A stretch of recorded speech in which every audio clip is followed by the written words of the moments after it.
Boa noite a quem nos acompanha. Chegamos à terceira edição do projeto República e Democracia, o futuro não espera. Assim como o diálogo e as sínteses de consensos que buscamos construir, o formato destes encontros também está em elaboração.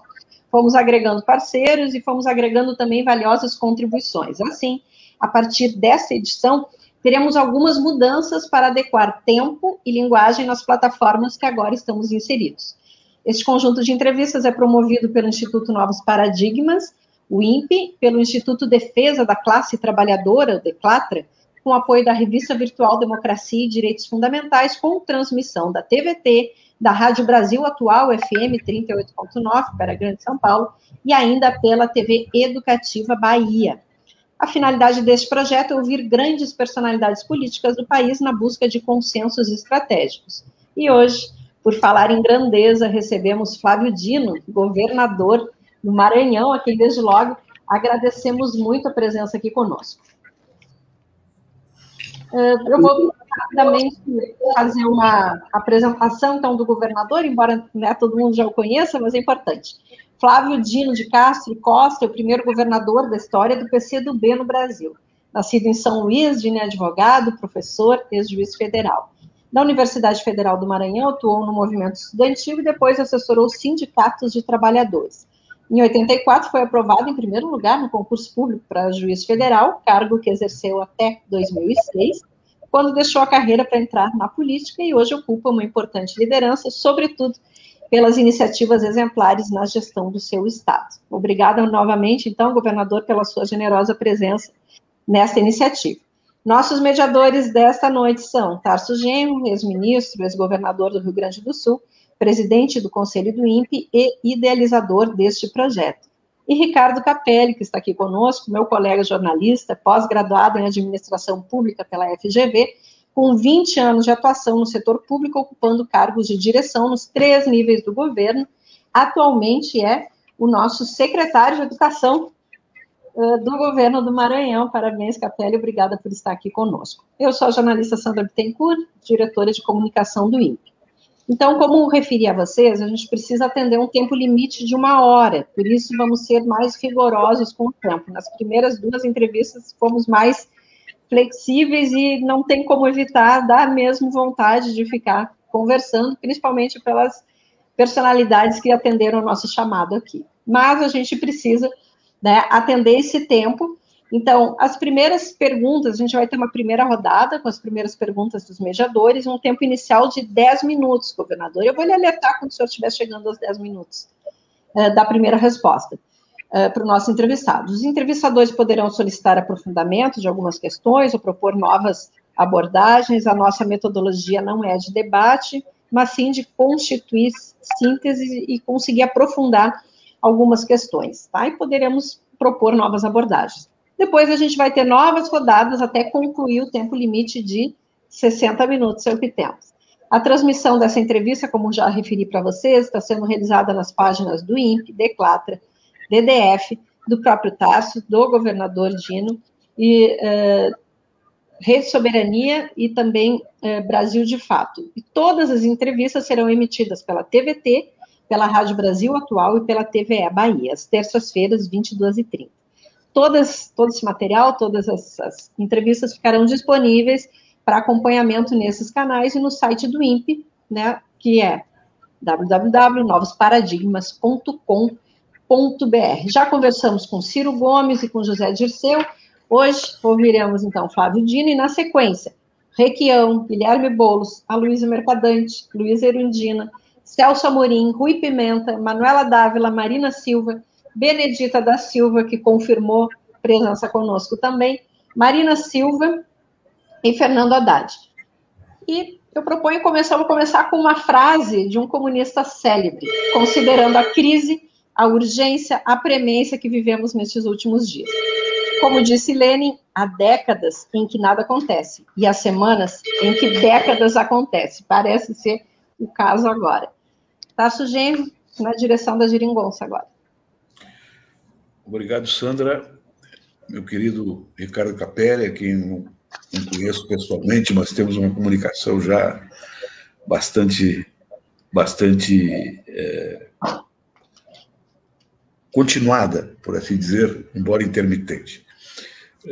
Querido governador Flávio Dino, meu abraço, meu respeito, a minha fraternidade política permanente consigo, já testada em diversos processos eleitorais, onde, inclusive, eu, divergindo do meu partido, e apoiei as suas candidaturas aí no Maranhão. E não me arrependo. Aliás, hoje também está explicado historicamente por que o senhor tirou o primeiro lugar no concurso de juiz federal, né? Onde o Moro também participou, e não saiu numa classificação nem perto da sua, né? Estão sendo divulgadas as conversas do Moro com o Deltan Dallagnol, que mostram, na verdade, a formação de uma conspiração política, né? Que envergonha a justiça brasileira. Certamente esse cidadão ainda vai responder, né, se tiver justiça na barra dos tribunais, o que ele fez. Vou direto ao ponto, governador Flávio Dino. Pandemia, democracia e fome. 3 questões que atravessam a conjuntura política do país e que chamam de líderes como o senhor a uma responsabilidade extraordinária, que é, em primeiro lugar, mover a sociedade no confronto político dentro da ordem, contra o governo Bolsonaro, um governo genocida, e, de outra parte, preparar as condições políticas para uma unidade formal das oposições de esquerda, de centro-esquerda e do centro progressista, para dar uma nova direção política ao país. Tenhamos ou não um só candidato, 2 candidatos, 3 candidatos à presidência da República em 2022. Esta é uma questão posterior. A questão atual é a questão da unidade, a questão dos princípios e a questão da construção de uma alternativa política a esse governo genocida que está aí. Como é que anda essa unidade, governador Flávio Dino? Inicialmente, quero cumprimentar a Sandra, que nos coordena nesse evento, também o Ricardo Capelli, ambos jornalistas, e, claro, muito fraternalmente, o ministro, o governador Tasso Genro, e posso afirmar muito nitidamente, professor de muitas gerações de políticos e profissionais do direito no Brasil, entre os quais eu me incluo respeitosamente, uma vez que, quando ingressei na Faculdade de Direito em 1986, entre os textos que lia sobre pensamento crítico do direito estavam aqueles escritos por Tasso Fernando Genro, que na época escrevia no âmbito da chamada Nova Escola Jurídica Brasileira, liderada pelo saudoso mestre Roberto Lira Filho. Então, é claro que, para mim, é uma alegria poder dialogar sobre temas tão prementes com todos aqueles que nos acompanham, pelos vários veículos, páginas, sites, todos aqueles que estão nos assistindo. De fato, creio que este tripé que você apresenta, Tarso, como introdução à pergunta, deve ser aquele que presida as nossas preocupações e as nossas ações. Exatamente porque eu acho que está contida uma hierarquia de problemas a serem enfrentados. Quando você fala de fome, pandemia e democracia, você lembra corretamente que antes de falarmos de 2022, nós temos 2021. Na verdade, não existe 2022 sem nós percorrermos, junto com o nosso povo, essa via crucis que nós estamos trilhando, desde, especialmente na minha ótica, o inconstitucional impeachment contra a ex-presidenta Dilma. Temos assistido uma era de retrocessos. Isso se agudizou nesses anos mais recentes e ganhou contorno de dramaticidade com esta crise sanitária que leva a que irmãos e irmãs, brasileiros e brasileiras, estejam agonizando em hospitais em todo o país, em casas, sem assistência. Então, nós temos essa agenda que nos convoca, claro, a agenda eleitoral do próximo ano, mas por sobre ela, para dar sentido a ela, nós temos a imprescindibilidade de atravessarmos essa luta com a população relativa à temática da pandemia, que se articula de modo umbilical com a luta pela vacina e pela vacinação, que é nossa, porque se não fosse a nossa luta, disto que nós convencionamos chamar de Frente Ampla Democrática, nós não teríamos até hoje vacina no Brasil. Me refiro à esquerda política e a setores do centro liberal que caminharam e têm caminhado junto conosco para que a gente consiga vacinas, e isso é vital para superar a pandemia. Temos essa temática do auxílio emergencial, uma vez que sabemos que uma economia em que convive estagnação e inflação é uma economia que mata, e mata não só simbolicamente, como literalmente, mata pela fome. Então a temática do auxílio emergencial é vital, e a questão democrática para que nós tenhamos liberdades políticas, e aqui eu me refiro não só ao campo partidário em sentido estrito, mas me refiro ao conjunto de organizações da sociedade civil, a exemplo dos sindicatos, que foram brutalmente tolhidos e podados pelas sucessivas reformas trabalhistas, e mesmo a imprensa, a chamada liberdade de expressão, porque tudo isto está sob ameaça nessa era de retrocessos aqui aludido. Creio, portanto, Tássio, que preliminarmente esta é a questão central. Não haverá construção da unidade que você require se nós não soubermos exatamente hierarquizar quais são as contradições principais, distinguindo-as das acessórias. E isso é especialmente importante num dia como esse de hoje, 1º de fevereiro, e que nós estamos assistindo à deserção de setores do chamado Centrão em direção ao bolsonarismo. E isto faz com que, talvez, alguns de nós pensemos que a resposta que devemos dar a esta vil deserção é estreiteza e sectarismo, quando é justamente o contrário. Quanto mais nós estreitarmos, pior fica. Nós temos que ampliar, perseverar nesse caminho. Mesmo que a catequese tenha se revelado parcialmente frustrada, com este blocamento da representação parlamentar da direita em torno dos candidatos do bolsonarismo, não significa que a tática está errada. Só há luta nesse instante, especialmente na Câmara, porque nós tivemos essa amplitude. De modo que eu creio que devemos perseguir esta amplitude à máxima quanto possível e, para isso, encontrar as bandeiras corretas.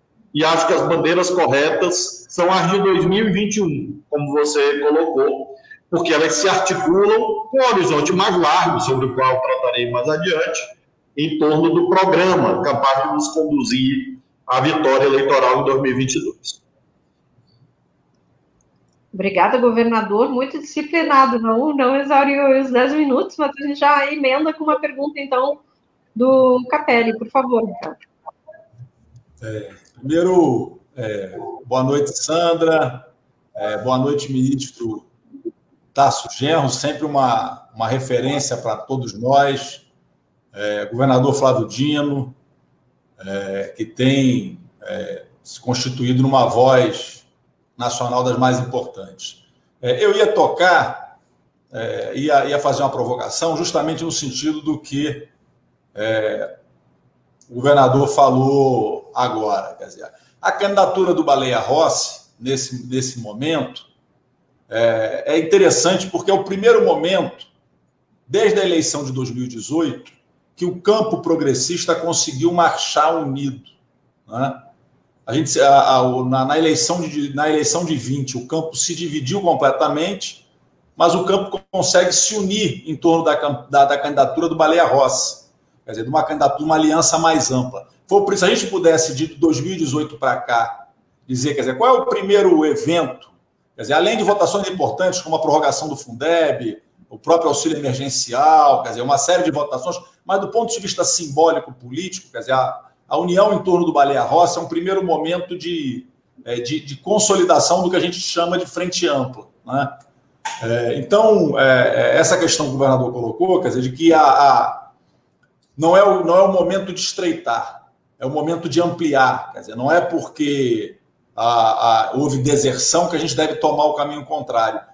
Nesse rumo, governador, quer dizer, como construir, quer dizer, até o tema dessa iniciativa fantástica aqui, coordenada pela Sandra, liderada pelo ministro Tarso Genro, como construir um consenso estratégico daqui para frente? Se fala muito em frente ampla, quer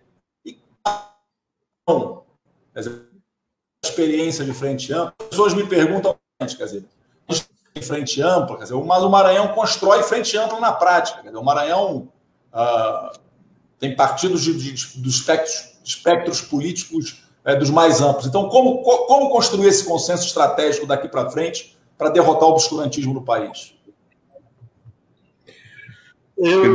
Permita, governador Flávio Dino, na mesma direção colocada pelo Capelli, que é exatamente o ponto nodal, o ponto central que nos reúne aqui nesse projeto Democracia e República, né? Que o senhor abriu muito bem.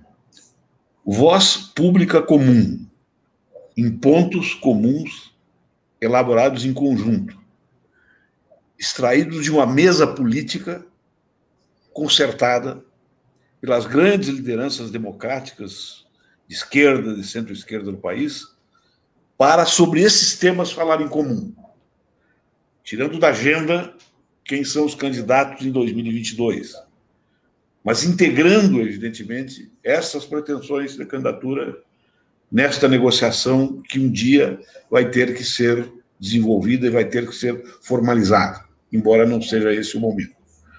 É possível essa mesa política estruturar, nesse momento, relações dessa natureza em direção à travessia, à PESAC, né? Do ano que estamos, né? Do ano que está transcorrendo em direção a 22? Ou isso ainda é uma impossibilidade? Não há dúvida que é possível, uma vez que já conseguimos em outros momentos, quando nos unificamos, por exemplo, na travessia da longa noite da ditadura militar para a democracia. De um modo geral, tivemos essa voz em comum, articulada, concertada e, por isso, eficaz. Isto se manteve, de um modo ou de outro, em todo o período liderado pelo presidente Lula, até praticamente meados da década pretérita, ou seja, até 2012, 13, nós tínhamos mais ou menos esse senso de unidade do campo democrático popular. Às vezes uma dissensão daqui e da colar, mas seguida da reunificação, e não de um fosso intransponível. Isso, lamentavelmente, desde então, nós tivemos esta lógica da dissolução de vínculos e quebra de laços interpessoais de confiança. E isso resultou em derrotas estratégicas. Nós tivemos, a partir das ditas jornadas de junho de 2013, nós vivemos um período de dificuldade, já ali e depois de 2014, na eleição, e passando pelo impeachment, a eleição do Bolsonaro, e assim sucessivamente, até chegarmos na eleição municipal de 2020. Então, é possível, já fizemos em outro momento, a questão nodal, que você, Tarso, e o Capelli colocam, muito bem, como repetirmos isto? É a questão que o Capelli propõe, o que é necessário fazer? Eu acho que é vital uma atitude. Eu, por formação, acredito que os processos históricos são determinados por leis objetivas, mas não só. Existem as ditas condições subjetivas, ou seja, o papel dos vários personagens, líderes, para os quais é vital que nós consigamos, nesse momento, ter uma atitude mais compreensiva, menos beligerante, para que nós possamos ter estabelecimento da confiança. Acho que essa é a questão central. É que é preciso, como se diz na linguagem corrente, é preciso baixar a bola, calçar as sandálias da humildade. Essa atitude é vital, essa atitude é essencial. para que nós possamos quebrar torneios inúteis, improdutivos, sobre a detenção do monopólio da verdade. E termos, em segundo lugar, além desse primeiro aspecto, que é a atitude mais humilde, mais empática, o segundo aspecto é termos um olhar mais prospectivo e menos retrospectivo. É claro que o passado nos ensina e devemos sempre revisitá-lo, mas disputar as análises sobre o que se passou em relação, por exemplo, à política econômica do governo tal ou qual no campo da esquerda, não é seguramente o ponto que deve ser o tempo inteiro realçado para gerar divergências. Então é preciso ter essa visão de projeto para frente, e que nós tenhamos uma visão de que erros e acertos fazem parte da aventura humana sobre a Terra. Ninguém pode dizer que sempre acertou. Apenas os prepotentes e delirantes podem dizer que sempre tiveram razão. Então, o segundo aspecto que eu destaco é esse, é olhar mais para frente e menos para trás.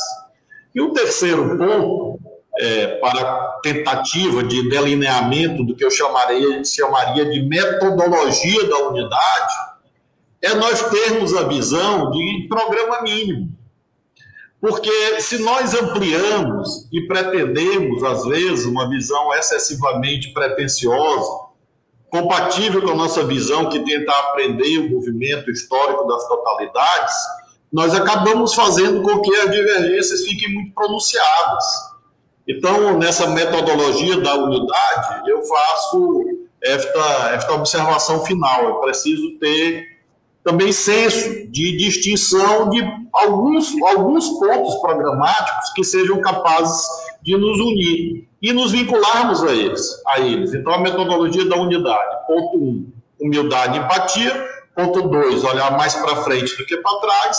E terceiro, é este tamanho do programa. Eu, particularmente, acredito que nós temos que tratar muito vivamente da questão nacional, ou seja, do papel do Brasil no mundo, política externa, o conjunto das instituições. E, em segundo lugar, cuidar da temática da desigualdade, questão social, combate à pobreza, o papel das políticas públicas de um modo geral, marcadamente educação e saúde, claro. Em terceiro lugar, tratar da questão econômica, papel do Estado, serviços públicos, economia verde, meio ambiente, política industrial. Se nós caminharmos por aí, é claro que faço aqui um cardápio um pouco improvisado, não tenho ele escrito aqui diante dos meus olhos, mas, de um modo geral, creio que o cardápio é esse, que é o cardápio da União, porque nós temos, eu não conheço, tá? Se você tem muito mais experiência do que eu, e muito mais conhecimento do que eu, creio que concordará, que eu não conheço, quando você reúne liderança do nosso campo progressista, da esquerda, divergências profundas em relação a esses temas. Não conheço.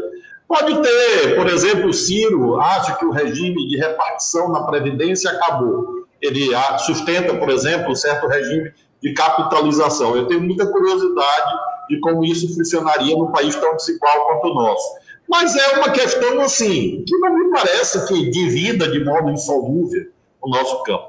Agora, se nós colocarmos 50 temas sobre a mesa, 100 temas sobre a mesa, é claro que aí você prioriza a dissolução do programa e aí você não caminha. Então, eu acho que nós temos, e a contribuição desse projeto que tu lideras deve ser essa, encontrar a metodologia da unidade. Porque a metodologia da unidade é que vai garantir que ela possa se concretizar, porque tem que haver uma articulação, uma congruência entre meios e fins.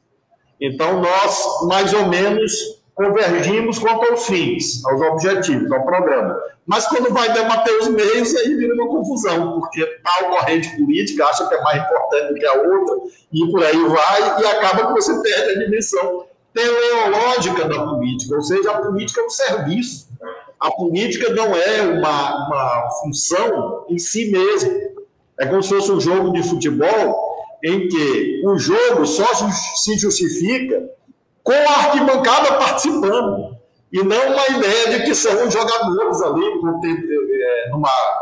contendo entre eles, e isso fosse algo apartado da sociedade. Não, a política é diferente. É a arquibancada junto com quem está ali e todo mundo jogando junto, para encontrar esse caminho que possa gerar essa unidade que, disse no início, é uma possibilidade e é uma necessidade, porque sem ela nós vamos, infelizmente, colher resultados negativos e, ao mesmo tempo, não estaremos à altura das necessidades e sofrimentos do povo. Essa que é a questão principal.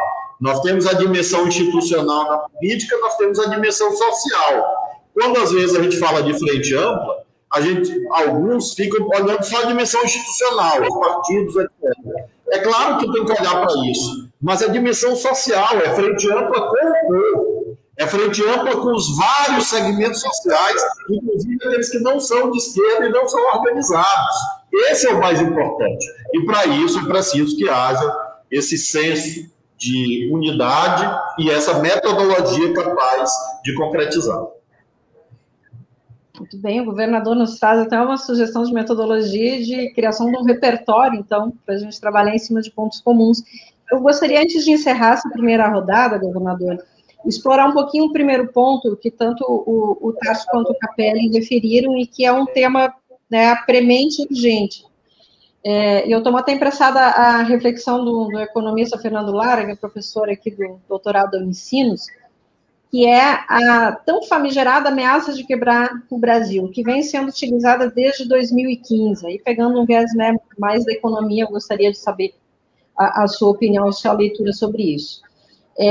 Essa ameaça de quebrar o país, ela serviu como justificativa para as políticas que deram origem ao teto de gastos, que é um componente fundamental para essa lenta recuperação econômica, né? Há bastante tempo se aposta, então, na redução dos juros, que seria suficiente para estimular o crescimento em conjunto, né, com uma política fiscal totalmente amarrada e que se mostra totalmente disfuncional também.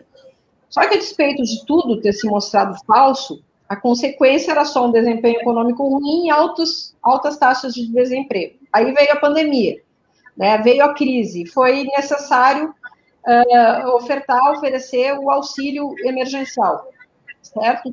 Todo mundo reconheceu que foi positivo para que não houvesse um completo desastre.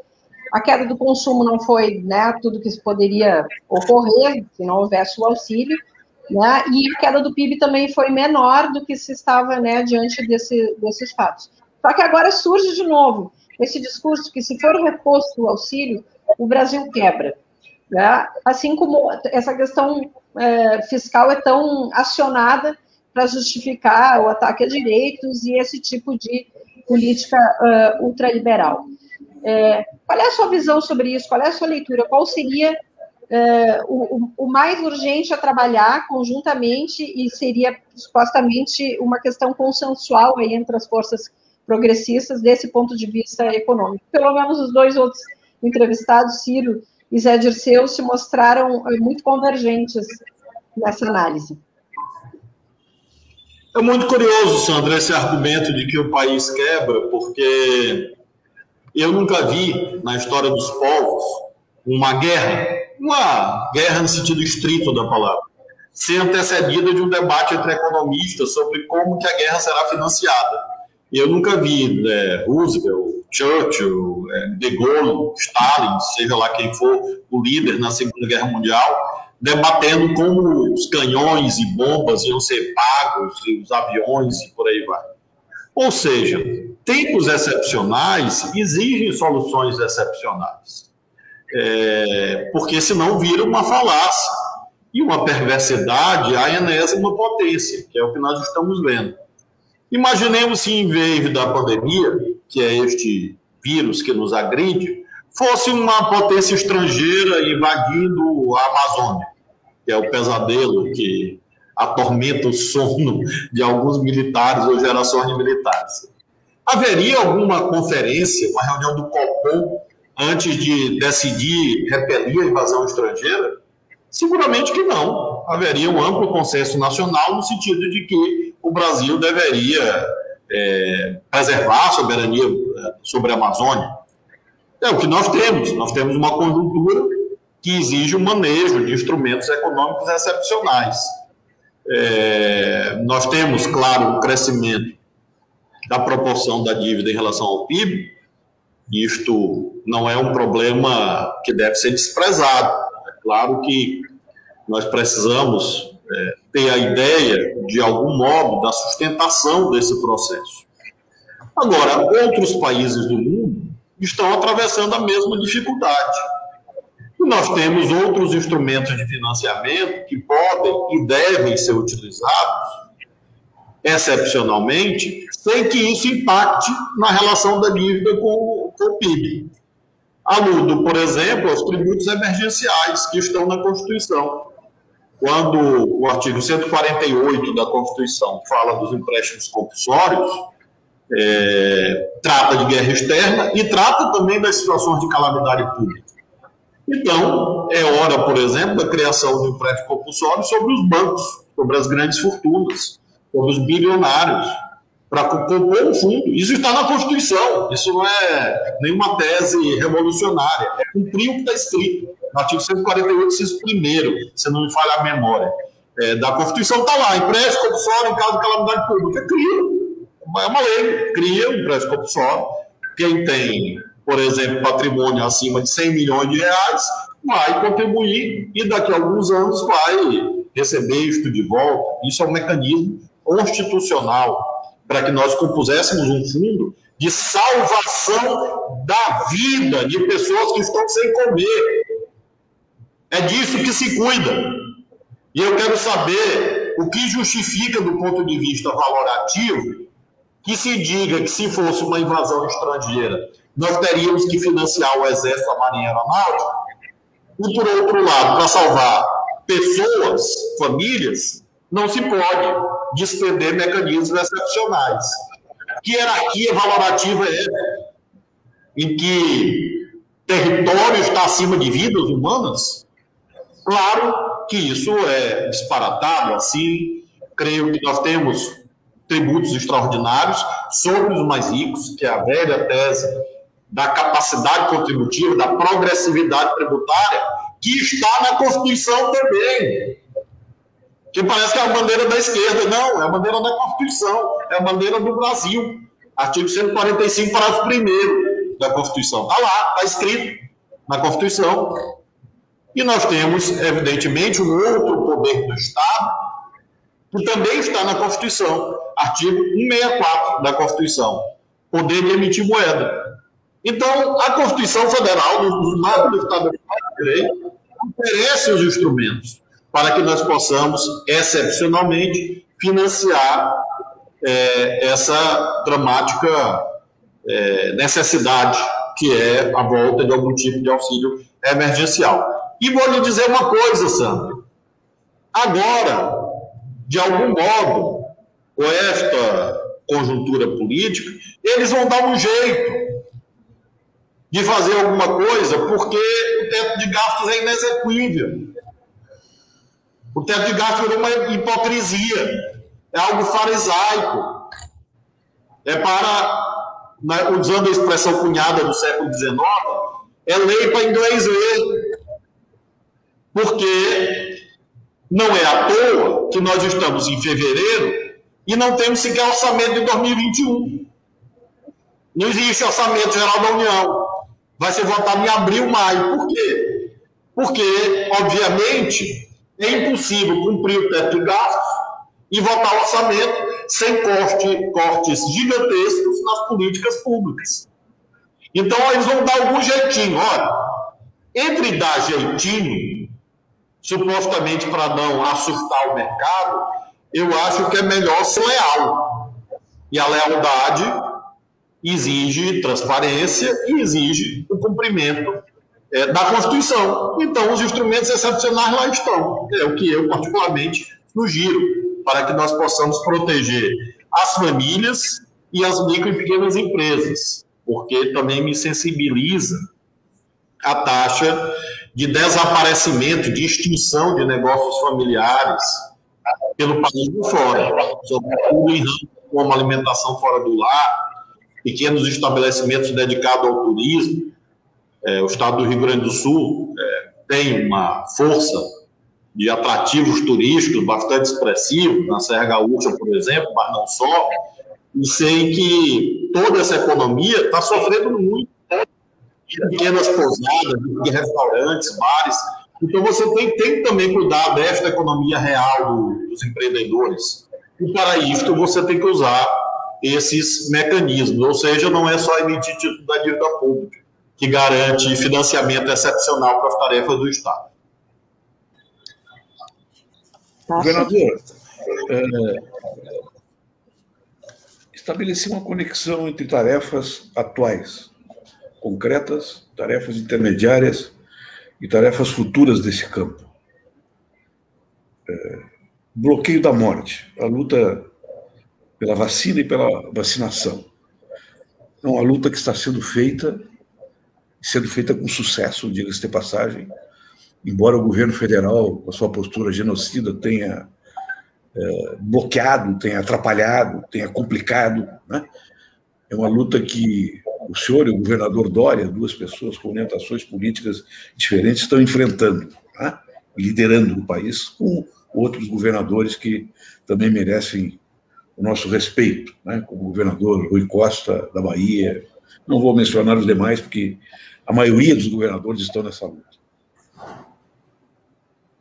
A defesa da vida supõe uma outra questão, é a guerra contra a fome. Uma guerra contra a fome. Os nossos irmãos brasileiros começam a morrer de fome. Né? Nós vimos uma reportagem ontem no Fantástico, que era um coice no peito, uma dor imensa que causava entre nós, brasileiros, vendo os nossos irmãos e irmãs não tendo de comer. Há muito tempo não se via isso no Brasil. Isso é culpa deste governo genocida que está aí. Então, na luta contra a fome, nós temos a luta imediata pela ajuda emergencial, a ampliação do Bolsa Família. E tem uma outra coisa também que eu acho que nós deveríamos pensar, e que eu peço a sua opinião sobre isso. Não era desta mesa de oposição, de lideranças como o senhor e outras grandes lideranças do país, chamarem uma campanha cívica, mobilizando a nossa militância, os sindicatos, as associações de bairro, os setores médios da sociedade que têm consciência social, de fazer uma campanha de arrecadação de alimentos para serem distribuídos nesses locais mais pobres, mais explorados, mais miseráveis, no entorno das nossas grandes cidades, das grandes regiões metropolitanas, ou seja, colocar a esquerda em movimento, não somente no confronto com o Bolsonaro, né? No confronto de massas que começa e que vai demorar ainda para engatar, mas também com este objetivo, não permitir que as pessoas morram de fome. Isso já ocorreu em outros movimentos democráticos, movimentos revolucionários, né? Tendo como contrapartida os sindicatos, as associações, os partidos e as pessoas, né, individualmente, que se prontifiquem a participar. Aí entramos num terceiro ponto, que é o grande confronto político com o fascismo no Brasil, representado pelo presidente, que deve sofrer impeachment, que tem que ser pressionado para renunciar, que tem que ser enfrentado politicamente. Então, essas duas questões anteriores se comunicam com a terceira, que é que politiza definitivamente, né, o campo popular e democrático para dar uma outra alternativa para o país. O que sucede Bolsonaro terá que ser uma outra política econômica, uma outra política social e um outro patamar de unidade dessas forças. Este roteiro, ele é um roteiro provável para esse ano? Porque, se não for provável, nós entraremos no ano que vem numa defensiva brutal. E teremos, inclusive, a confirmação de uma tragédia política, econômica e social no país de custo humano, de custo infraestrutural, de custo político brutal. Não sabemos o que poderá acontecer. Eu queria fazer um adendo, me permita, Tasso? Nessa linha do que o Tasso colocou, O Bolsonaro apostou desde o início num discurso, governador, de contradição entre saúde e economia. Então, ao mesmo tempo que ele estrangulava, quer dizer, ele propunha um auxílio emergencial de R$200, ele dizia que o problema da economia era o excesso, inclusive, dos governadores na implantação de medidas de proteção sanitária. O Maranhão, para ser bem objetivo, quer dizer, o Maranhão tem hoje a menor taxa de letalidade do país e foi, no ano de 2020, quer dizer, o quarto estado do país, proporcionalmente, a mais gerar empregos, segundo o CAGED. Quer dizer, o Maranhão foi o que mais gerou empregos no Nordeste e tem a menor taxa de letalidade do país. Portanto, desmontando um discurso que galvanizou parte da população. Você vê parte da população, quando você fala de medidas de proteção, de defesa da vida, quer dizer, uma parte, quer dizer, acabou sendo ganha por esse discurso de uma falsa contradição entre saúde e educação. Na linha do que o Tarso falou, quer dizer, qual é o caminho? Quer dizer, como é que a gente constrói isso? Quer dizer, como desmontar esse discurso e, a partir desse exemplo que o Maranhão está dando na prática? Eu acho que nós temos que sublinhar todas as experiências virtuosas, Capelli, porque, de fato, eu não preciso me alongar muito para mostrar aquilo que, inclusive, uma parte da elite econômica brasileira tardou a perceber e hoje tem uma compreensão amplamente majoritária no sentido de que, enquanto a pandemia não for vencida, debelada, efetivamente, erradicada, nós teríamos muita dificuldade a retomada da tal da confiança que, segundo alguns, miticamente sustentará o ciclo de investimentos privados. Então, mesmo a elite brasileira, segmentos da classe dominante, hoje, inclusive, buscam desesperadamente vacinas, porque sabem que, de fato, essa é uma questão impeditiva, como os próprios indicadores econômicos objetivamente demonstram, inclusive, já nesse início de 2021. Então, acho que uma situação como a que você descreveu, Capelli, do nosso Estado, demonstra que só há um caminho sério de cuidar da economia, que é enfrentar a pandemia. Nós fizemos esse enfrentamento de modo muito aberto e incisivo e colhemos esse resultado expressivo, o maior indicador de geração de emprego no Nordeste do país, o quarto melhor crescimento, maior crescimento percentual do Brasil, e tivemos sempre entre as 3 menores taxas de letalidade por coronavírus em relação ao tamanho da população, 1 milhão de habitantes. Então, essa é uma prova empírica, para usar um termo que está muito agora na moda, é uma evidência, porque eles dizem, nós temos que lastrear essa política em evidências. Muito bem, esta é uma evidência inconteste, indiscutível, empírica, prática, dados objetivos auditáveis. Os dados não são meus, são do Ministério da Saúde, no caso da letalidade, e dos órgãos de imprensa, e são do Ministério da Economia, no CAGED, no caso, no que se refere à geração de empregos formais. Então, acho que isso é fundamental para que nós possamos iluminar esse itinerário que o Tarso Genro resumiu na sua pergunta. O que ele coloca e coloca para nós todos.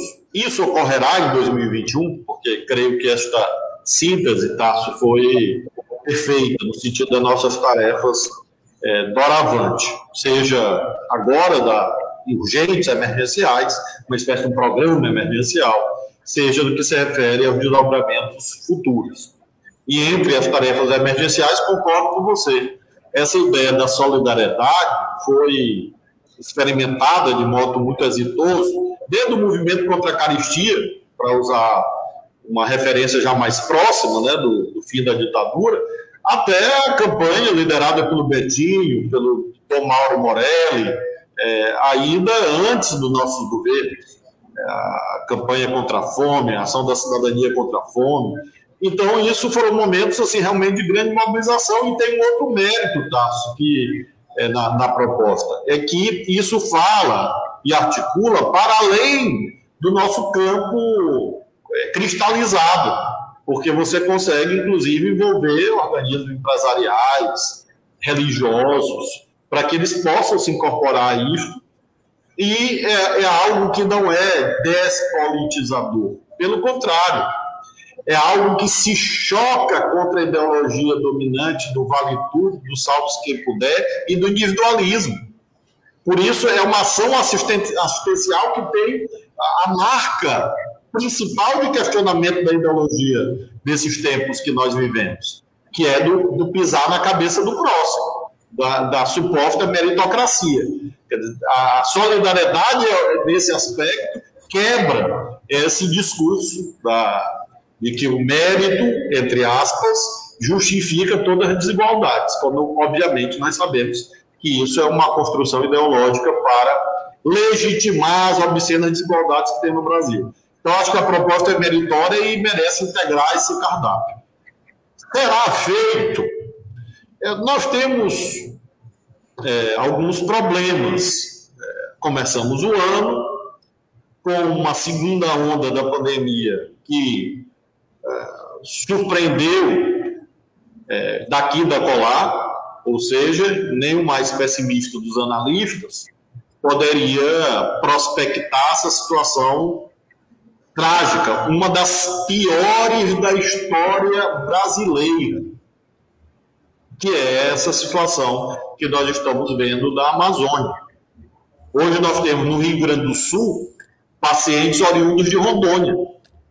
Nós temos pacientes do Acre com dificuldades, ou seja, não é apenas Manaus, é uma região esquecida do Brasil, vítima das desigualdades regionais. E, obviamente, fatores locais. Eu não posso eximir ninguém, também não me cabe julgar.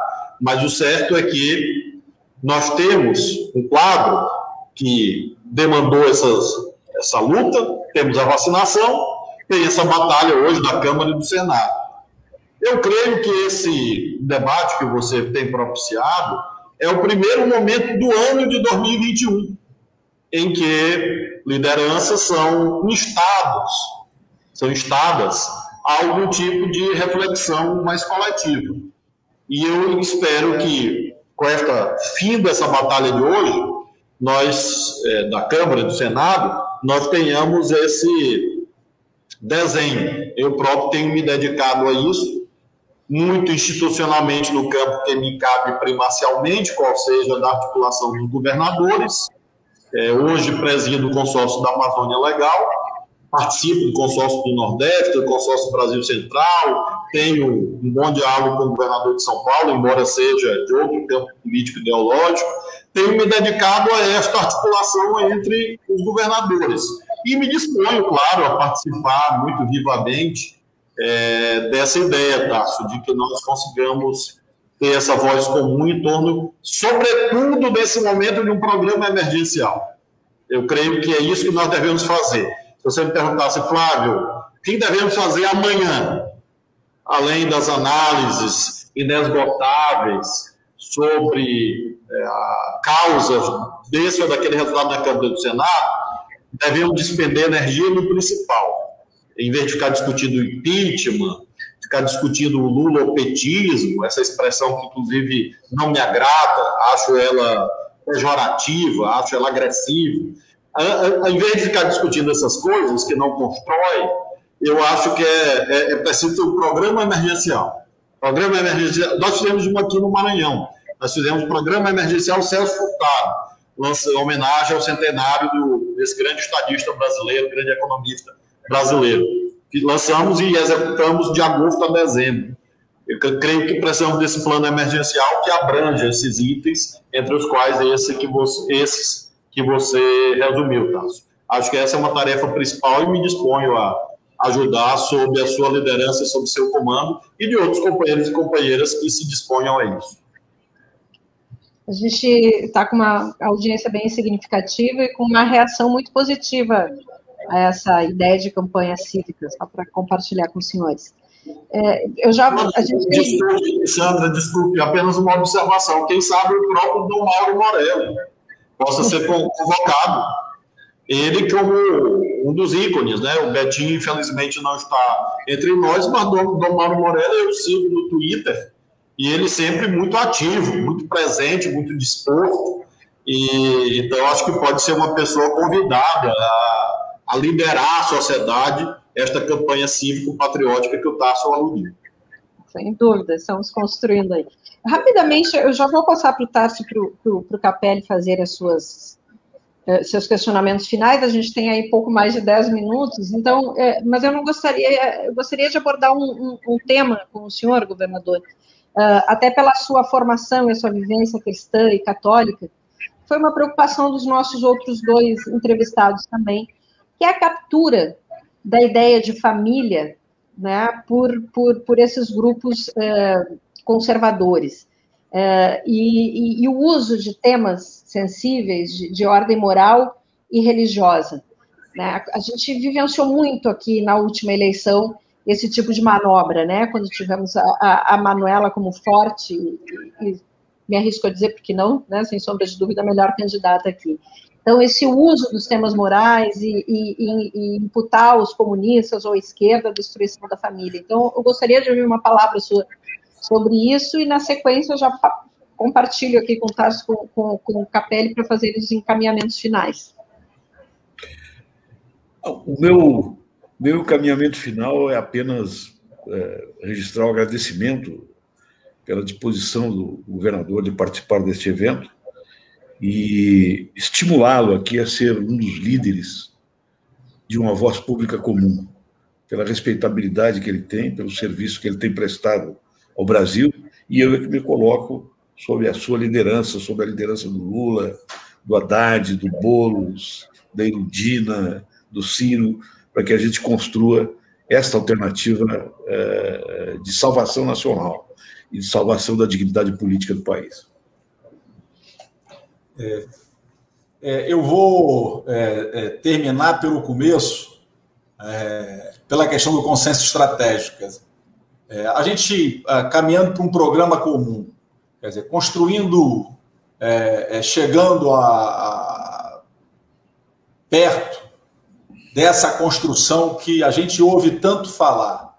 Quer dizer, existe espaço, quer dizer, é desejável que a gente tenha, no cenário político brasileiro, um consenso estratégico que chegue ao nível institucional, que a gente chegue a um desenho como a Frente Ampla do Uruguai, como o CNA na África do Sul, e como outras experiências que a gente tem visto pelo mundo, quer dizer, do campo progressista avançar para um consenso, inclusive orgânico, eleitoral, quer dizer, esse é um caminho desejável. Existe espaço para a construção disso no Brasil, porque esse consenso estratégico constrói um programa para a gente depois ir para a eleição todo mundo dividido, quer dizer, ou em alianças formais, quer dizer, é possível dar um passo a mais? Então é uma reflexão que eu deixo aqui na minha contribuição final. Bom, Sandra, em primeiro lugar, além de agradecer a você a gentileza da condução, considero que essa questão que você levanta da mais alta importância, exatamente porque permite que nós enfrentemos, já que você lembrou da minha militância cristã, daquilo que Jesus Cristo chamou de sepulcro caiado, que são aqueles que por fora ostentam uma coisa e por dentro são outra coisa. Eu vejo, por exemplo, Jair Bolsonaro, repentinamente, guindado à condição de defensor da família tradicional. Isso é espantoso para mim. Isso pode ser algo realmente sepulcro caiado, porque se é uma coisa que o Bolsonaro não é e não foi, é este representante da família, da dita família tradicional, que obviamente isso não existe, porque ao longo da história e ao longo dos povos e das civilizações nós tivemos várias conformações de acordo com a cultura de cada povo, de cada momento. Então isso acabou virando uma bandeira puramente eleitoral e acabou galvanizando a atenção de pessoas em torno de uma falsidade, mais uma das falsidades do bolsonarismo, não só do Bolsonaro, mas como da corrente ideológica da extrema-direita que se conforma em torno dele. A nossa resposta, Sandra, deve ser sempre com os valores que a Constituição garante. As liberdades civis plenas, e da igualdade perante a lei. Eu sempre, quando sou perquirido sobre isso, eu pergunto, como governante, cabe a alguém dizer ao sistema de segurança pública que deve distinguir cidadãos de acordo com as suas condutas mais íntimas, privadas? Alguém imagina isso? Um serviço de saúde, uma escola? Então, considero que o tema das liberdades civis deve ser uma bandeira nossa, uma bandeira liberal, aliás, e que deve presidir toda a nossa abordagem. Liberdades civis, respeito a todas as famílias, todas as pessoas, igualdade perante a lei. Bom, e isso não deve resvalar para o campo teológico. Não cabe à esquerda debater teologia, ficar debatendo tal ou qual orientação de fé religiosa, etc. Nós dialogamos com todos, é o que nós fazemos aqui no Maranhão. Nós governamos com todas as religiões e, inclusive, estimulamos, porque o Estado laico não é antirreligioso, é diferente. Mas, ao mesmo tempo que nós respeitamos o espaço da religião ou das religiões, nós temos que, ao mesmo tempo, fazer com que, no que se refere aos assuntos públicos, das políticas públicas, não haja uma apropriação pela lógica religiosa ou teológica das políticas públicas. São esferas diferentes de organização do mundo. Separação, e isso é um princípio constante da nossa Constituição, por iniciativa de um deputado muito conhecido, do então PCB, do Partido Comunista Brasileiro, Partido Comunista do Brasil na época, Jorge Amado, que introduziu essa garantia na Constituição de 1946.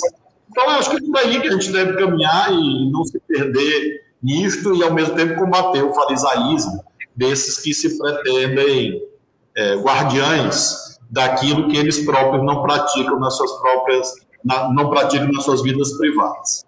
Em relação ao Capelli, que ele aborda a importância de uma nova organicidade da esquerda, do campo progressista. Eu tenho defendido isso muito claramente, porque considero que as formas partidárias correspondem a exigências históricas.